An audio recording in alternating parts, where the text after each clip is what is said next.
আসসালামু আলাইকুম। হাজির হয়ে গেলাম আরও একটি মজাদার ভাজির রেসিপি নিয়ে। আজকে তৈরি করব চিংড়ি মাছ দিয়ে বাঁধাকপি ভাজি।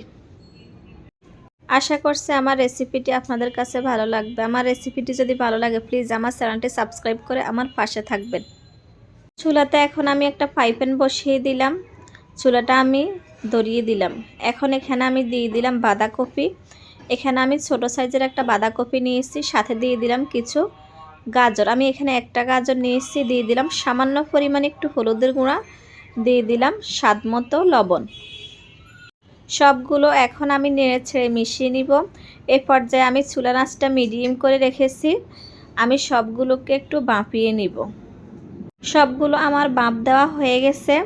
যে পানিগুলো বের হয়েছে এগুলো টেনে গেছে। এখন আমি চুলাটা বন্ধ করে একটা পাশে রেখে দিব। ফ্রাই প্যানটা ধুয়ে আমি পরিষ্কার করে নিয়েছি। আমি দিয়ে দিলাম এখানে পরিমাণ মতো তেল গরম হয়ে গেছে। এখন দিয়ে দিলাম পেঁয়াজ এবং কাঁচামরিচ কুচি। এখন সবগুলো নেড়ে ছেড়ে আমি কিছুক্ষণ একটু ভেজে নিব।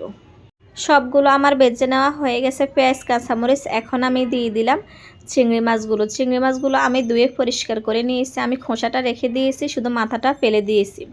এখন আমি সামান্য পরিমাণ একটু হলুদের গুঁড়া দিয়ে দিলাম স্বাদ মতো লবণ। এখন আমি চিংড়ি মাছ পেঁয়াজগুলো আরও কিছুক্ষণ একটু ভেজে নিব।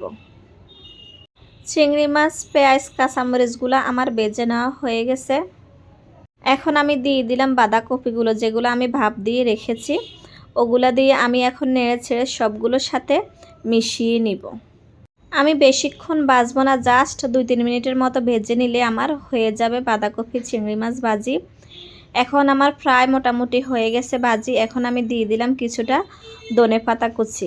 ধনেপাতা দিয়ে আমি সবগুলোকে আবার নেড়ে ছেড়ে মিশিয়ে নিব। আরও 1-2 মিনিট আমি একটু ভেজে নিব। সবগুলো আমার ভেজে নেওয়া হয়ে গেছে। এখন আমি চুলাটা বন্ধ করে দিব। চুলাটা বন্ধ করে আমি এখন একটা প্লেটে পরিবেশন করে নিব। আমি এখন একটা প্লেটে পরিবেশন করে নিলাম। তো হয়ে গেল আমার চিংড়ি মাছ দিয়ে বাঁধাকপি ভাজি। আশা করছি আপনাদের কাছে ভালো লাগবে। তবে অসম্ভব মজা হয়েছে এই ভাজিটা। সবাই ভালো থাকবেন। আল্লাহ হাফেজ।